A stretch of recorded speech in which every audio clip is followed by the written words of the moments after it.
Halo Sobat Kominfo, selamat datang di podcast Kepoin Yuk.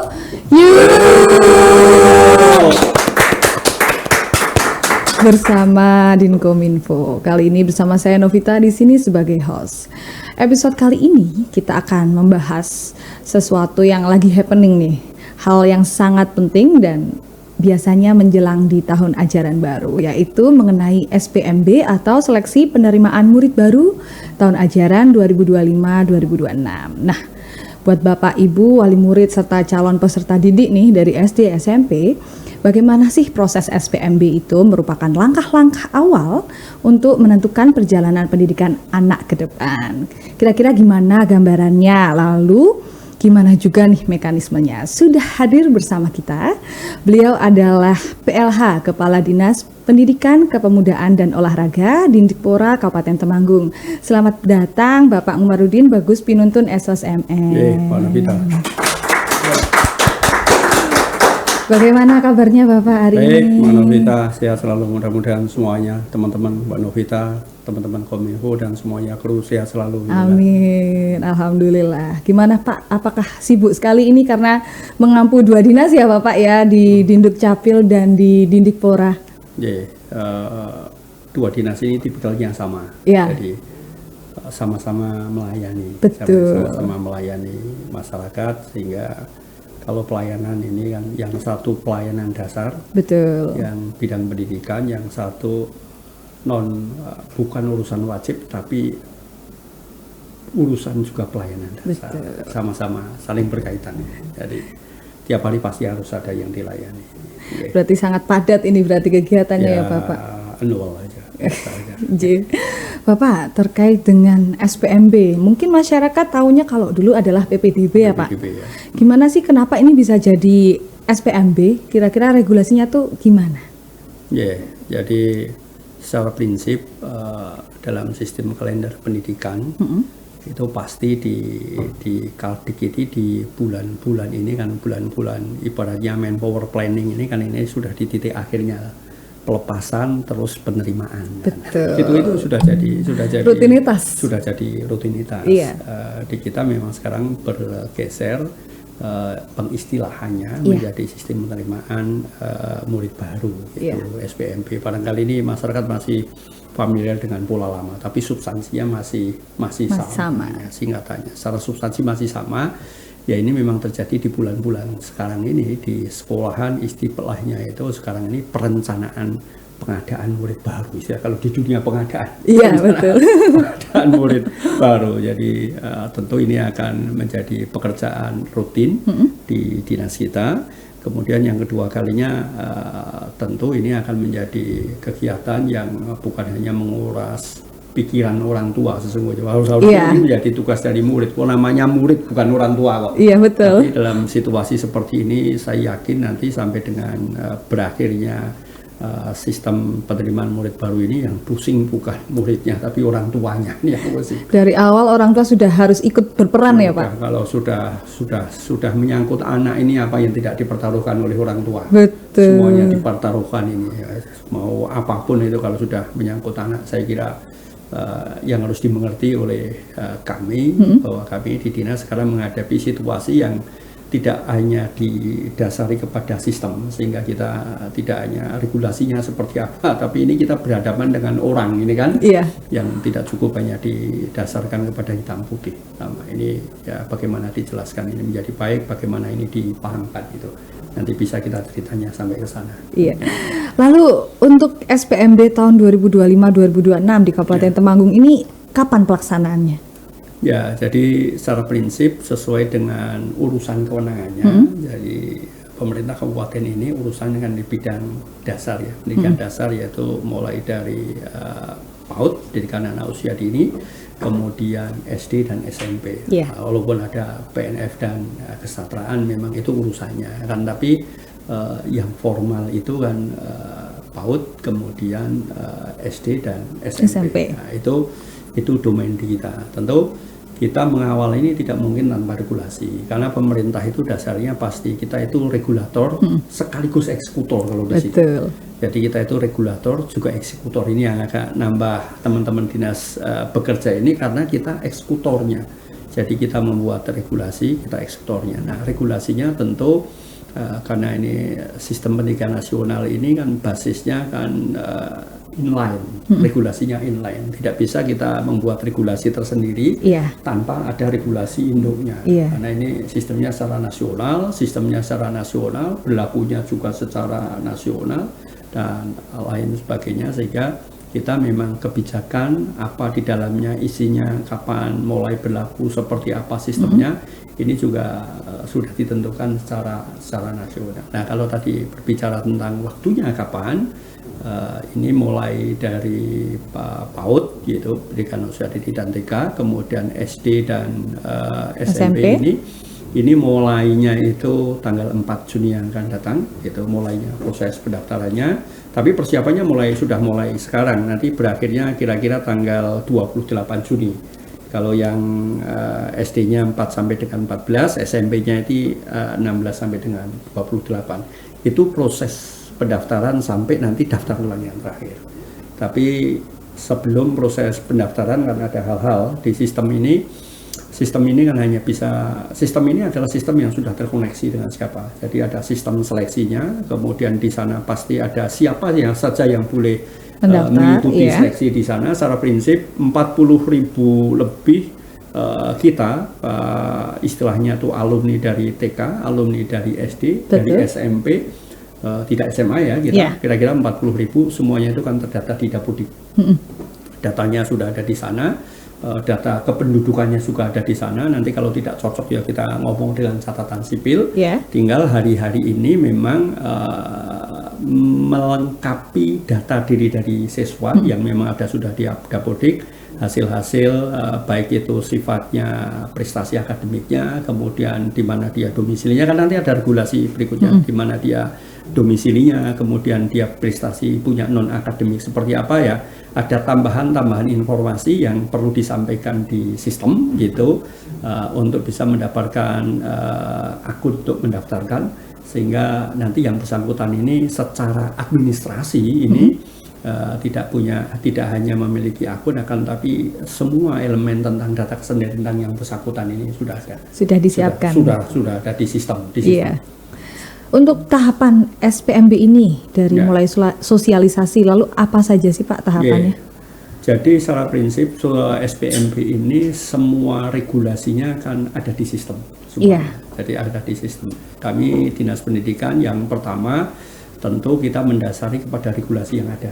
Kita ada Permendiknesnya, kemudian kita turunkan ke dalam peraturan bupatinya, kemudian kita juga ada Juknisnya, kemudian kita juga membuat SOP-nya. Kalau di kita ya standar operating prosedurnya, SOP-nya seperti apa. Nah, yang paling pokok di sana kan ada beberapa hal. Satu, berapa kekuatan rombel yang ada. Kita kan yang negeri, kalau yang swasta kan memang tidak kita atur. Berapa kekuatan rombel yang ada di masing-masing satuan pendidikan SD, kemudian di SMP. Berapa jumlah rombel yang ada. Karena kalau ini kan merupakan sebuah ketentuan yang tidak boleh yang harus ditaati oleh kita semuanya, gitu kan? Nah, itu yang paling pokok di sana sudah ada. Kemudian sesuai dengan ketentuan yang ada sekarang ini kan ada beberapa perbedaan. Yang pertama adalah jalur yang dibuka di sana, gitu kan? Masih sama jalurnya, ada jalur afirmasi, kemudian ada jalur kepindahan, kemudian ada jalur prestasi, kemudian ada jalur domisili. Prosentasenya di sana. Nah, dari jumlah rombel, kemudian dari jumlah siswa pada masing-masing rombel, kemudian ketentuan afirmasinya, secara prinsip ini semuanya sudah masuk di sistem. Secara prinsip, umpamanya di sini dekat yang depan itu ada SMP 3. Betul. SMP 3 itu akan menerima berapa gitu, kemudian yang afirmasinya. Pertama afirmasi kan, afirmasi itu adalah mereka-mereka yang memang dari golongan yang tidak mampu, yang ada di DTSN, kemudian data diri tambah KK, kemudian tambah lokasinya, mungkin ada prestasinya dan lain sebagainya. Itu berapa? Nampung nanti barangkali ada yang pindah domisili dari luar kota kita berapa, kemudian prestasinya berapa, yaitu kemudian yang terakhirnya domisili ya, tadi kepindahan berapa. Secara prinsip masing-masing kesatuan pendidikan sudah ada di sana, gitu. Jadi secara prinsip sistem ini bisa dilihat, bisa dimasuki oleh semua peserta didik, termasuk kita sudah membagi daerah zonasinya. Dimasuki dari mana? Kalau masuk zonasi dari sini, kalau prestasi ini kan lintas ya, lintas boundary rate gitu kan. Prestasi ini lintas boundary rate, tapi kalau dari zonasi mana saja yang bisa masuk ke sana, secara prinsip sistem ini sudah ada. Tinggal nanti dari akun yang bersangkutan yang hari-hari ini di Dinas Pendidikan juga merupakan file-file terhadap data-data yang bersangkutan tentang prestasi non-akademik yang akan melengkapi ini nanti yang digunakan untuk melakukan pendaftaran di sekolah yang dituju. Tadi kan dijelaskan ada berbagai macam kuota, ada 4 kuota ya Pak, ada yang afirmasi, ada kepindahan, ada prestasi, dan juga ada domisili. Kira-kira kuotanya terbagi berapa saja? Oke. Jadi sebagaimana kita ketahui bahwa untuk tingkat pendidikan SD itu kan intiknya kan dari sekolah PAUD TK ya. Iya. Jadi di sana hanya ada tiga kuota. Iya. Yang pertama dari afirmasi, tentu. Afirmasi itu kalau SD itu 20%. 20% dari orang tidak mampu. Bisa dari mana? Tapi nanti kalau terjadi sesuatu yang sama itu, maka tetap jarak dan umur ini akan menjadi penentu dari afirmasi. Ya. Kemudian yang kedua kalinya mutasi sebesar 5% yang SD.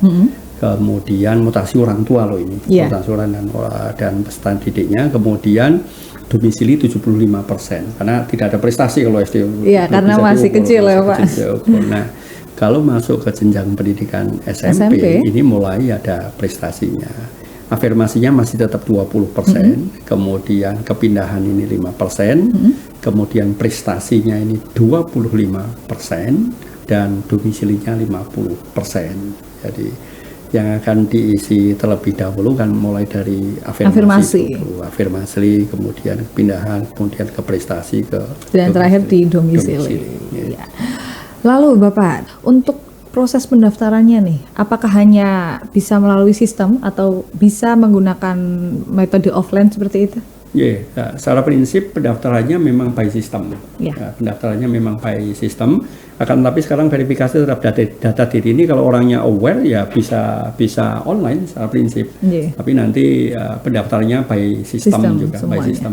Kita tidak offline-nya. Tidak menerima pendaftaran offline. Karena nanti kan pemeringkatan ini akan terjadi pergerakan. Jadi orang tua itu kalau daftar umpamanya ini jalur prestasi umpamanya, gitu kan? Saya daftar jalur prestasi di sekolah X gitu kan. Nilainya berapa, akumulasinya prestasi itu kan ada 4 mata pelajaran. Itu ada 4 mata pelajaran, dia nilainya berapa, tambah ada prestasi non akademik atau tidak. Gitu kan. Orang tua ini kan hari-hari saya anaknya umpamanya kuotanya 50 umpamanya, saya sudah di ranking berapa ini, bisa memantau secara langsung ya, real time. Bisa dipantau secara prinsip, ini bisa dipantau. Maka kami minta kepada Kominfo agar dan semuanya mitranya ini akses internet dan lain sebagainya untuk bisa dalam posisi stabil, karena hari-hari di tanggal krusial setelah pendaftaran ini nanti begitu tutup yang jalur afirmasi ini kan orang akan memonitor terus. Betul. Pasti nanti akan crowded ya Pak jalur internet ini. Nanti kelempar kemana gitu kan. Gitu. Lalu untuk persyaratan, kira-kira apa saja sih Pak persyaratan yang harus dilengkapi untuk bisa ikut SPMB ini? Secara prinsip kan ini kan ada jenjang pendidikan SD gitu. Betul. Tapi dimulainya kan dari TK dulu. Jadi orang daftar TK ini sekarang dari PAUD, pendidikan usia dini, itu kan sekarang belah cakupan pendidikan itu kan dari 5 ke 7, kemudian 7 ke 15 malah cakupannya, 7 ke 15, kemudian 7 ke 18. Kalau melihat dari situ, nah orang bisa ke pendidikan SD ini ketika mereka memang sudah punya kelulusan 5 ke 7 kan, jadi lulus PAUD, itu syaratnya kan di sana. Kemudian untuk bisa masuk ke SD itu tentu mereka harus punya bukti bahwa yang bersangkutan ini kan telah selesai pendidikan dasar di samping data diri yang bersangkutan. Datanya itu kan dari kelas 4, 5, dan 6. Tambah nanti dalam waktu dekat ini surat keterangan lulus dan nilai ijazah yang nanti akan dikeluarkan itu bukti data diri yang bersangkutan untuk bisa masuk ke SD. Begitu juga masuk ke SMP gitu kan, data kelulusan. Begitu juga nanti ke SMA, data kelulusan.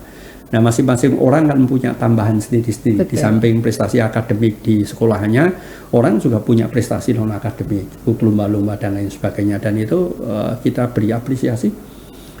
Baik itu prestasi akademik tingkat kecamatan maupun tingkat kabupaten, tingkat provinsi, bahkan nasional. Contoh umpamanya, contoh saja orang saya daftar lewat afirmasi, lewat yang prestasi. Betul. Itu umpamanya. Ini kan tadi saya melihat juga ada yang punya internasional soalnya Mbak Nafita. Sampai internasional. Wah, ada yang internasional. Ada yang internasional, BMX itu internasional. Oh iya, betul anak. Kelas internasional, tapi piagamnya ini prestasi non akademik kayak internasional poinnya tinggi 250 itu. Juara 2 poinnya 250. Padahal kalau 4 mata pelajaran nilainya 100, poinnya itu kan hanya 400 itu. Lah kalau punya prestasi non akademik ini juara 1, juara 2 tadi BMX kita lihat aja juara 2 internasional.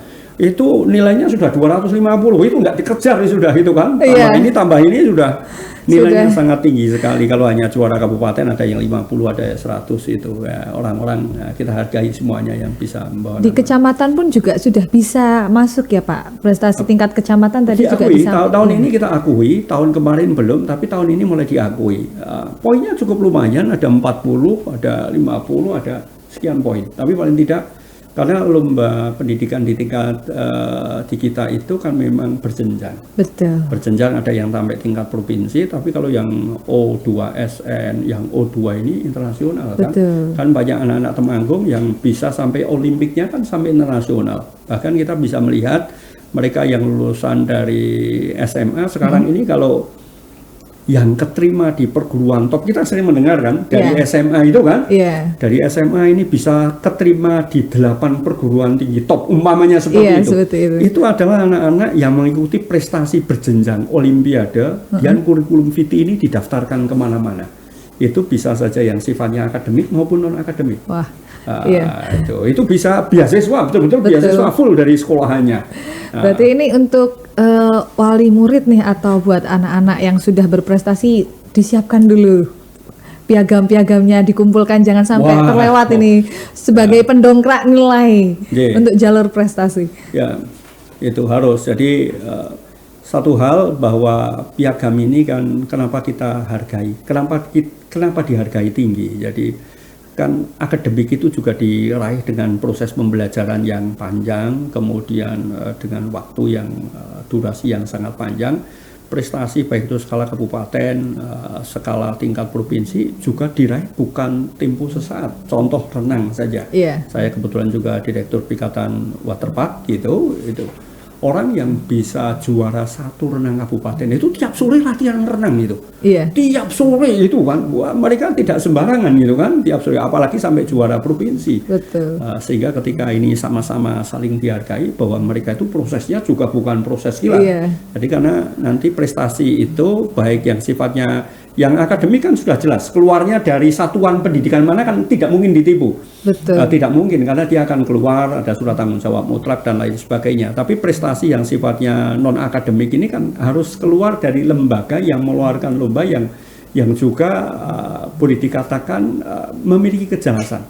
Apakah ini dinas? Kalau tidak ya ada induknya, kita ada asesmennya gitu, tidak asal-asalan gitu kan, tidak asal-asalan. Semua sudah ada yang mengaturnya. Secara prinsip ini adalah sistem berbasis data sekunder. Secara prinsip ini kan sistem berbasis data sekunder. Jadi tadi ada Pak Bupati penyerahan SK kepala sekolah. Secara sistem ini adalah semuanya basisnya data sekunder. Istilahnya data hasil peserta didik di tahun akhir pendidikan di jenjang pendidikan tertentu. Betul. Datanya itu sudah jelas, tidak debatable. Lokasinya juga jelas, domisilinya, prestasinya jelas, apa-apanya sudah jelas semuanya. Akan tetapi walaupun ini basisnya itu data sekunder dalam sistem yang membuat ini agak panik, ini kan orang tua selalu resah dan gelisah gitu kan. Problemnya hanya itu, resah dan gelisah itu gitu kan. Ya gitu ya. Jadi, Belum udah panik ini orang tua ini. mana yang ada yang tidak panik kalau orang tua seperti ini? Tidak ada orang tua yang tidak panik, ini semuanya panik. Lalu Bapak, terkait apabila nih ada orang tua atau anak-anak nih merasa ada kendala, kira-kira bisa menghubungi nomor mana ini? Jadi yang pertama, Dinas Pendidikan ini kan punya medsos. Betul. Ya. Nanti bisa ke medsosnya Dinas Pendidikan. Juga bisa secara langsung datang ke Dinas Pendidikan helpdesk kita. Kemudian SMA kita WA Gateway ini kan juga merupakan kanalisasi semua pengaduan masyarakat. Betul. Nanti juga bisa dimasukkan di sana. Di samping itu di tingkat satuan pendidikan juga kita sudah beritahukan untuk juga membuat kanalisasi terhadap aduan-aduan ini. Jadi untuk masyarakat yang merasa ada kendala, gitu. bisa menghubungi WhatsApp Gateway milik Pemkab Kabupaten Temanggung. Nah,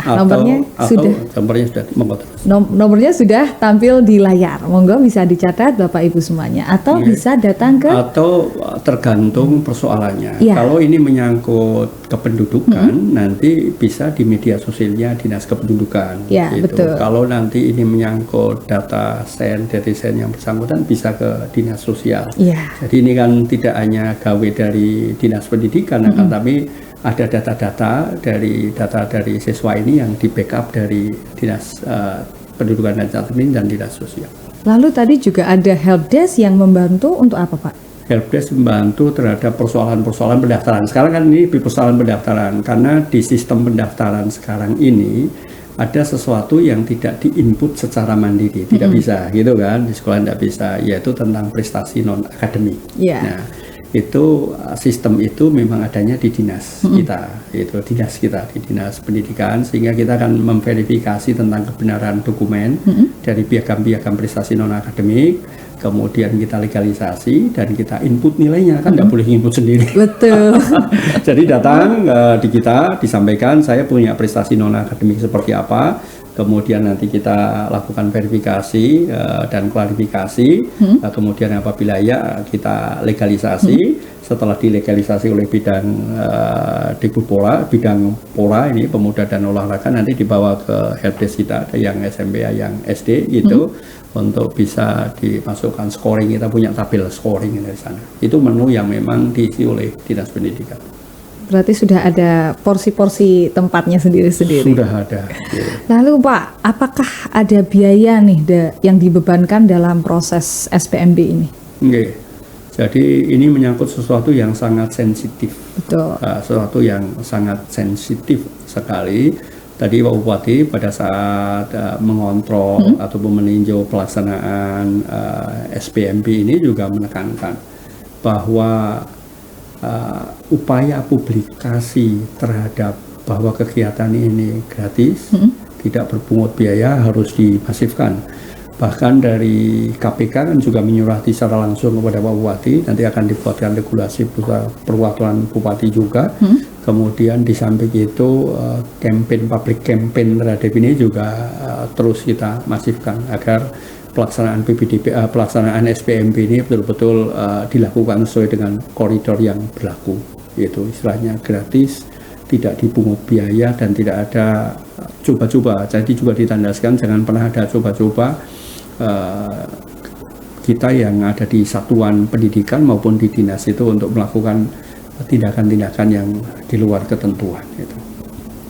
Terakhir, pesan untuk calon murid baru atau orang tua yang akan mendaftarkan anaknya melalui SPMB 2025-2026. Monggo.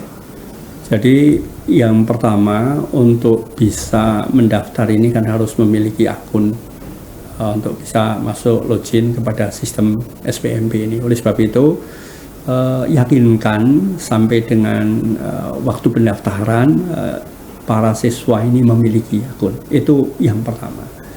Kemudian yang kedua kalinya adalah sekolah yang akan dituju, karena sekolah yang akan dituju ini adalah ibaratnya kita nge-close gitu. Sekolah yang akan dituju kita akan close. Kalau sudah di A, kalau sudah di BB umpamanya, di sekolah apapun itu, yakinkan sekolah yang akan dituju yang mana.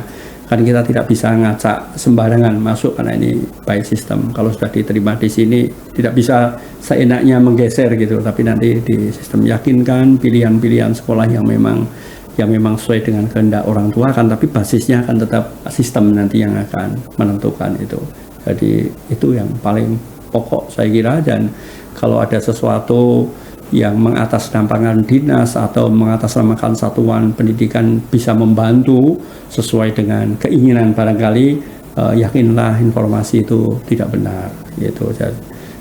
Dinas Pendidikan Pemuda dan Olahraga akan berusaha semaksimal mungkin koridor dan tata regulasi ini ditaati oleh semua stakeholder yang ada.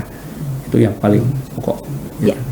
Terima kasih Pak Bagus atas kehadirannya di studio kita, sudah menjelaskan secara detail terkait SPMB 2025-2026. Semoga tidak bosan suatu saat kalau bisa ngobrol-ngobrol lagi di studio kita.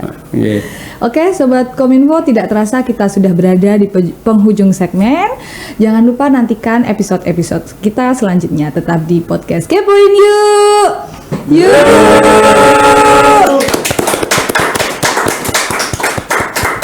Assalamualaikum warahmatullahi wabarakatuh. Waalaikumsalam.